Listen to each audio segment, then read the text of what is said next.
Merci de nous rester fidèles sur nos différentes plateformes sur Prestige. Au sommaire de cette édition, la Cour suprême a rendu son verdict dans l'affaire Ousmane Sonko Mame Mbaye Niang. Maître Clédor Ciré Ly a exprimé sa déception. Maître El Hadji Diouf crie victoire. Et puis, élection présidentielle, après vérification, la coalition Mimi 2024 doit repasser pour compléter le gap. La rubrique En route vers la CAN dans ce journal aujourd'hui, c'est la poule B. La page de l'actualité nationale avant celle de l'actualité internationale et la page des sports viendra boucler ce journal dans un court instant. Le développement.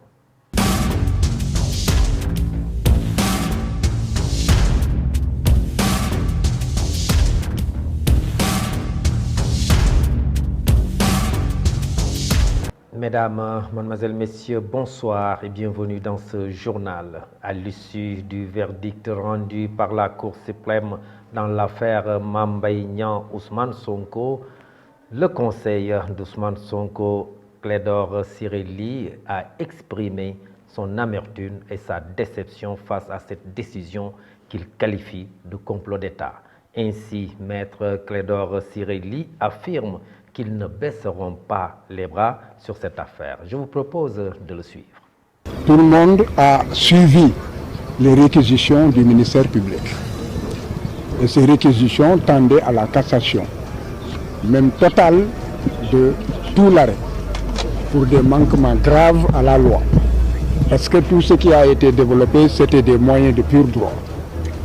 La Cour de cassation, donc la Cour suprême, s'est débrouillée pour rejeter un à un tous les moyens et a accepté un seul moyen qui en réalité n'avait aucun intérêt pour Ousmane Sonko et pour ses avocats.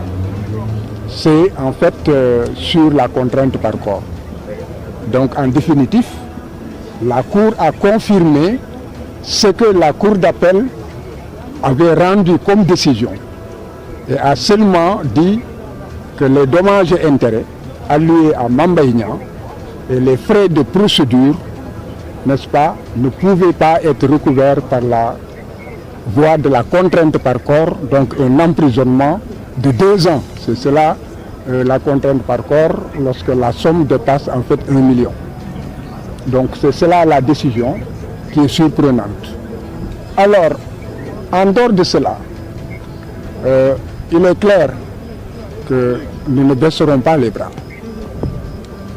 Depuis des années, nous avons effectivement été confrontés à des décisions très surprenantes, n'est-ce pas, qui de nos analyses étaient désarticulées et ne correspondaient pas en fait à ce qui devait pouvoir être.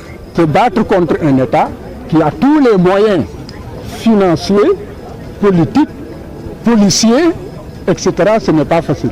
Mais ce qui est important, c'est que Ousmane Sonko a gagné devant l'opinion publique nationale, a gagné devant l'opinion publique internationale, et l'histoire retiendra qu'il s'agit qu'il y a un complot d'État qui a réussi à l'affaiblir. À retenir que ce procès qui s'est tenu ce jeudi a duré 12 heures d'horloge. La Cour suprême a confirmé la condamnation prononcée au mois de mai dernier par la Cour d'appel à 6 mois de prison avec sursis pour diffamation. Maître El Hadji Diouf, l'un des avocats du ministre Mame Mbaye Niang, se dit satisfait de cette décision et crie victoire. El Hadji Diouf que nous suivons. Nous venons d'enregistrer aujourd'hui une grande et importante victoire. Les avocats de M. le ministre Mame Mbaye Niang ont plaidé et gagné sur toute la ligne. Un seul point, un seul a été retiré de la décision des juges d'appel. C'est quoi? C'est la contrainte par corps. C'est-à-dire qu'on ne pourra pas envoyer en prison Ousmane Sonko s'il ne paye pas les 200 millions. Mais on pourra saisir ses comptes, on pourra saisir ses maisons, saisir ses véhicules et tous ses biens. La seule différence ici, c'est qu'on ne pourra plus, s'il ne paye pas, l'envoyer en prison. Mais à part ça, les 6 mois de prison avec sursis sont maintenus. Ce qui va l'empêcher, comme l'a dit son avocat, de participer à des élections. Ensuite, les 200 millions à payer à Mambay Niang ont été maintenus. Donc, notre client, le sieur Mambay Niang, doit recevoir de Ousmane Sonko la somme de 200 millions. Cela a été confirmé. Ensuite, on a rejeté l'exception d'inconstitutionnalité qui consistait à demander à la Cour suprême de surseoir à statuer en demandant au Conseil constitutionnel de se prononcer. La Cour a rejeté ce moyen et cette requête nouvelle qui consistait à vouloir obtenir le sursis en tant que dilatoire pour empêcher le verdict qui est tombé aujourd'hui. Comme il est père, il est mari, et pour donc, il est fils, il est responsable politique. Des gens comptent sur lui, on le considère comme un voleur. Quelqu'un qui aurait volé 29 milliards, alors qu'il n'a volé aucun sou. Lui qui l'avait accusé est incapable de donner des preuves. Qu'est-ce qu'il dit? J'ai vu ça sur Internet. Ça, c'est le manque de rigueur de la part d'un homme politique qui a des ambitions dans son pays. Je vous le disais tout de suite dans le sommaire, le mandataire de la coalition Mimi 2024 était de passage hier jeudi au Conseil constitutionnel pour la validation des fiches de parrainage de sa candidate. Après vérification, le Conseil constitutionnel n'a pas validé et la coalition Mimi 2024 doit repasser pour compléter le gap. Sidi Bara Fall, le mandataire de Aminata Touré, affiche confiance et promet de combler ce vide. Le voici et nous suivons ses explications. La première chose que je peux vous dire, c'est que je sors d'ici dégoûté. La première raison, c'est que tout le travail qui a été fait dans la région de Saint-Louis n'a pas été pris en compte. Donc on peut dire que pour la candidate Mimi Touré, c'est 0 parrain dans la région de Saint-Louis, alors qu'on a effectué un travail colossal dans la région. La seule explication qu'ils ont eu à nous donner, après avoir sorti le fichier, les noms des parrains et tout, ils nous disent que nous avons omis de mettre le nom Saint-Louis à droite de la fiche. Donc on nous a comptabilisé 0 parrain au niveau de Saint-Louis. L'autre chose qu'on te dit et que vous ne pouvez vérifier nulle part, c'est qu'il y a 10 000 et quelques non inscrits au fichier électoral. Je pense que ça, ce n'est pas du sérieux. 10 000 électeurs non inscrits. Madame Aminata Touré a été ministre de la Justice, elle a été présidente d'institution, elle a été Premier ministre. Elle a dirigé 2 campagnes de parrainage. 10 000 et quelques non inscrits sur le fichier, ça, sincèrement, je reste sans parole. La troisième chose, c'est les doublons externes. On nous dit qu'on a eu 19 000 doublons externes, 19 000 et quelques. C'est pourquoi je vous dis que je sors dégoûté parce que ça, c'est du sérieux. C'est l'avenir du Sénégal qui est en jeu. Les enjeux sont très grands. Ces élections-là, ça représente l'avenir de la nation sénégalaise. Et je pense que pour le contrôle des parrainages, vous ne pouvez pas venir avec des parrains, un travail qui a été fait pendant des mois au niveau de la région de Saint-Louis. Les noms de ceux qui ont parrainé figurent sur la fiche, lisible, vous le voyez, mais vous dites que vous avez omis de mettre Saint-Louis. Alors si on a omis de mettre Saint-Louis, comment ils ont fait pour nous sortir cette fiche où il y a exactement le nom de nos parrains au niveau de Saint-Louis? Et ça, je le dénonce. Le Sénégal mérite mieux, notre démocratie mérite mieux, ce pays mérite mieux.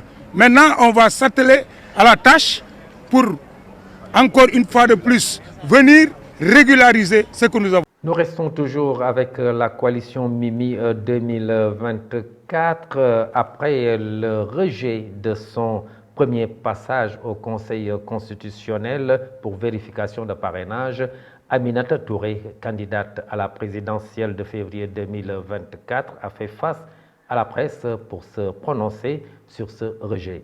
Selon l'ancienne garde des Sceaux, qui pointe du doigt le président Macky Sall, qui selon elle tente de l'empêcher de participer à ces élections présidentielles. Aminata Touré que nous suivons. La raison surtout de ma conférence de presse, c'est pour dénoncer ce qui se passe au Conseil constitutionnel dans le contrôle du parrainage et vous donner la preuve qu'il y a de la triche.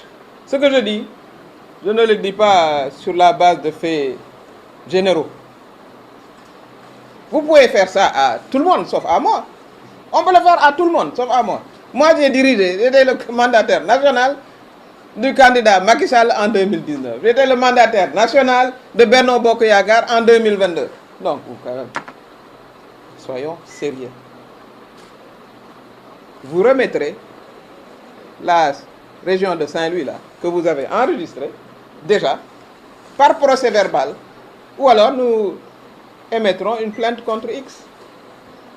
Nous émettrons une plainte contre X. Voilà la preuve.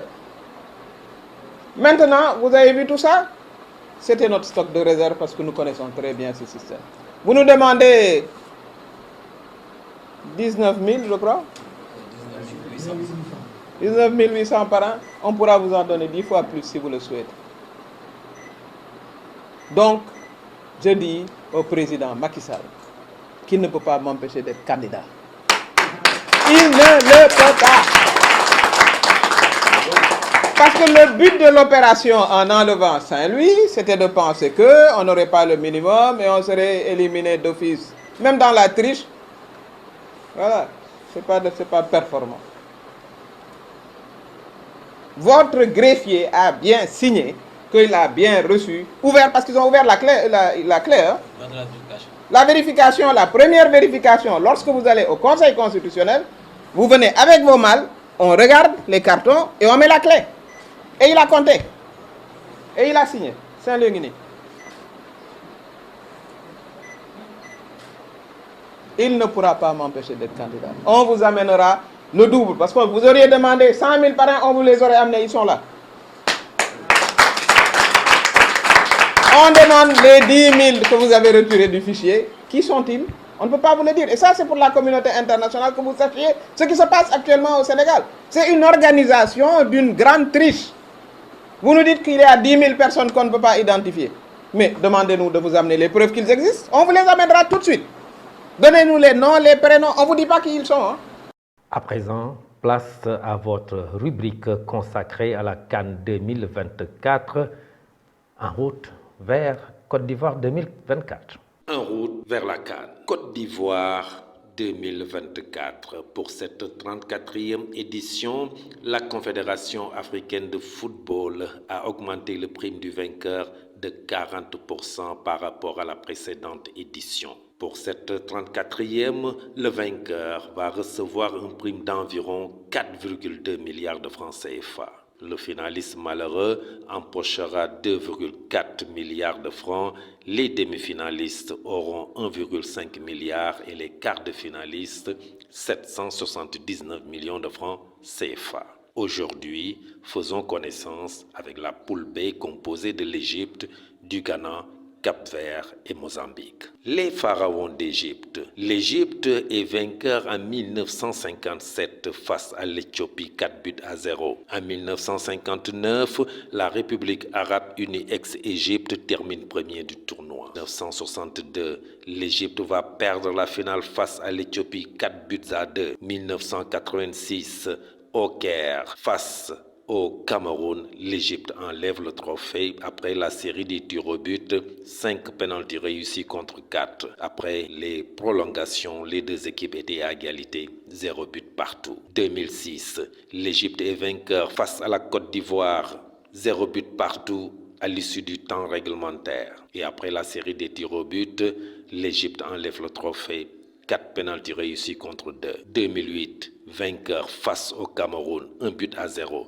2010, vainqueur face au Ghana, 1-0, avant de perdre la finale en 2017 face au Cameroun, 2-1. L'Égypte va perdre encore la finale face au Sénégal en 2022 après la série des tirs au but, 4 pénaltys réussis pour le Sénégal contre 2. Après les prolongations, les deux équipes étaient à égalité, 0 but partout. Au total, 5 titres pour l'Égypte avec 8 finales perdues. Et nous parlons du Ghana. Les Black Stars, vainqueurs face au Soudan en 1963, 3-0.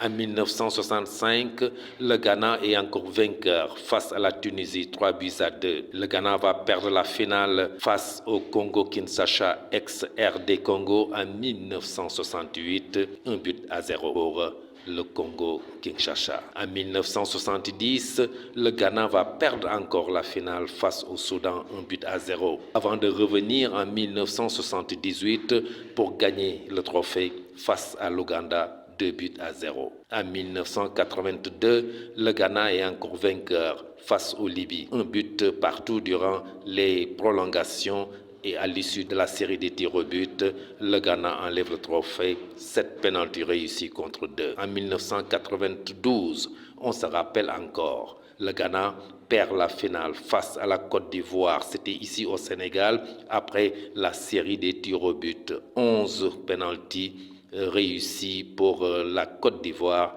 contre 10 pour le Ghana. Après les prolongations, les deux équipes étaient à égalité, 0 but partout. En 2010, le Ghana va encore perdre la finale face à l'Égypte, 1-0. 2015, le Ghana perd encore une fois de plus la finale face à la Côte d'Ivoire. À l'issue des tirs au but, 9 pénaltys réussis pour la Côte d'Ivoire contre 8. Durant le temps réglementaire et les prolongations, les deux équipes étaient à égalité, 0 but partout. 4 étoiles au total et 5 finales perdues. Au total, le Ghana est allé jusqu'au bout de la compétition avec 9 finales. Le Cap-Vert, les requins bleus, première participation 2013 et sans complexe. Pour une première participation, le Cap-Vert se qualifie au second tour et s'arrête en quart de finale. Mozambique, Os Mamba, les Mamba, première participation en 1986 en Égypte.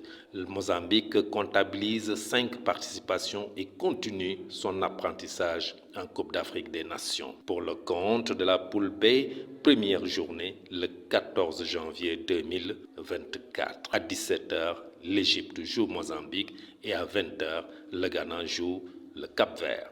La poule joue au stade Félix Houphouët-Boigny en Abidjan d'une capacité de 45 000 places.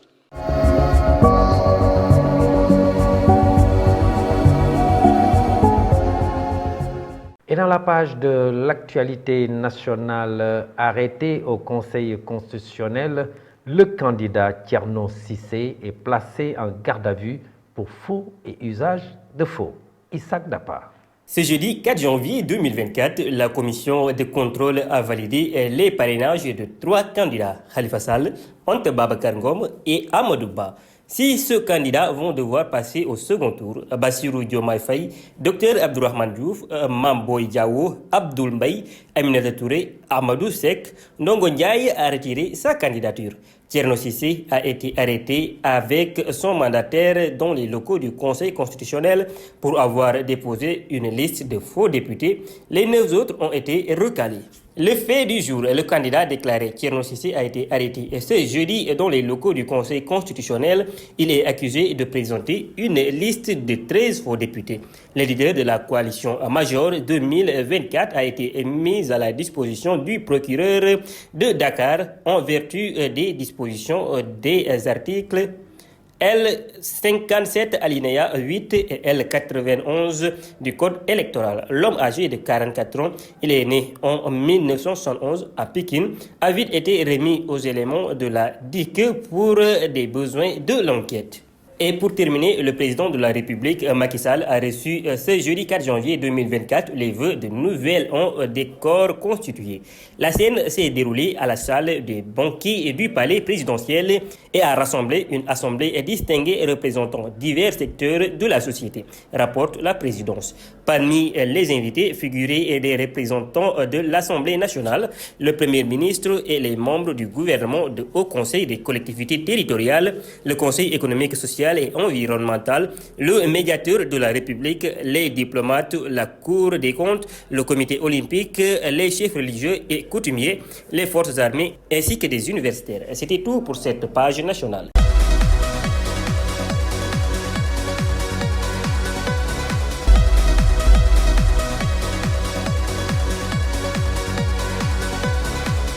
Et sur l'international en RDC, des pluies et des crues exceptionnelles aggravées par le changement climatique. La page de l'actualité internationale, c'est un rapide survol signé Ramatoulaye Cissé.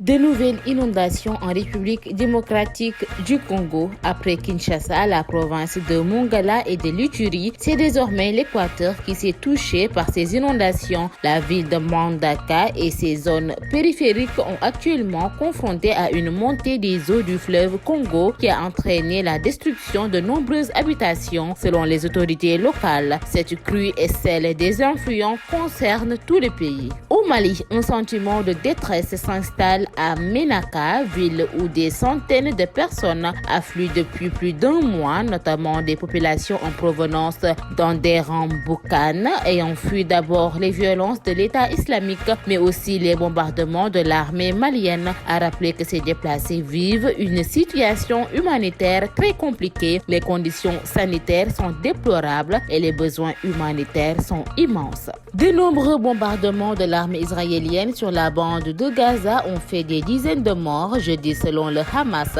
L'armée israélienne dit avoir visé notamment des terroristes qui voulaient placer un engin explosif près de soldats et un dépôt d'armes du Hamas à Khan Younes. Le ministre de la Défense, Yoav Gallant, a exposé les plans d'Israël pour une nouvelle étape de la guerre à Gaza, ciblant davantage la partie nord de l'enclave tout en continuant la poursuite des dirigeants du Hamas dans le sud. Il a également présenté son premier plan de l'après-guerre dans la bande de Gaza, selon lequel il n'y aurait ni Hamas ni administration civile israélienne en place. Mesdames et messieurs, c'en est tout pour l'actualité internationale.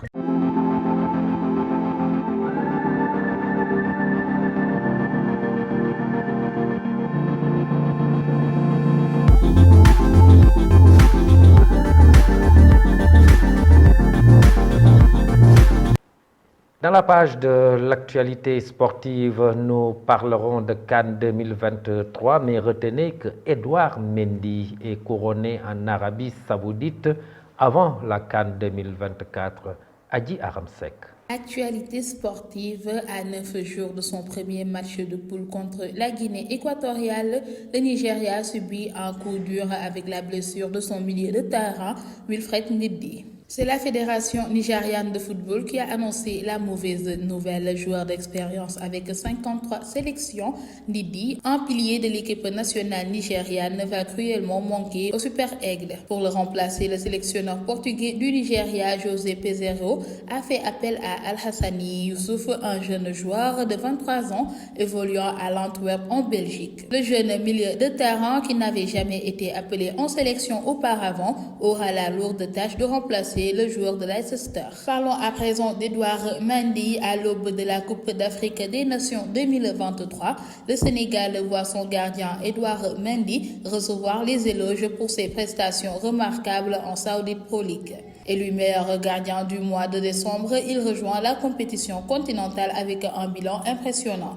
Aucun but concédé en 4 matchs. Cette distinction survient juste avant que Mendy ne parte défendre les couleurs de son pays en Côte d'Ivoire pour la CAN. Ce succès individuel pourrait être un présage positif pour la sélection sénégalaise qui compte sur la solidité de son portier afin de briller dans ce tournoi majeur. Terminons cette note sportive en parlant de l'Algérie alors que les Fennecs d'Algérie se préparent activement en vue de la Coupe d'Afrique des Nations 2023 en Côte d'Ivoire. La Fédération algérienne de football football a annoncé ce jeudi 4 janvier une nouvelle qui va ravir les supporters. Par le biais de la Fédération algérienne de football, la présidence de la République a fait savoir qu'elle a décidé d'octroyer une réduction de 50% sur les billets d'avion à destination de Côte d'Ivoire à 2000 supporters. Cette démarche vise à faciliter le déplacement des supporters des Fennecs en diminuant le coût du voyage pour la Côte d'Ivoire et plus précisément Bouaké, ville qui abritera les 3 matchs de poule de l'Algérie. C'en est tout pour cette note sportive.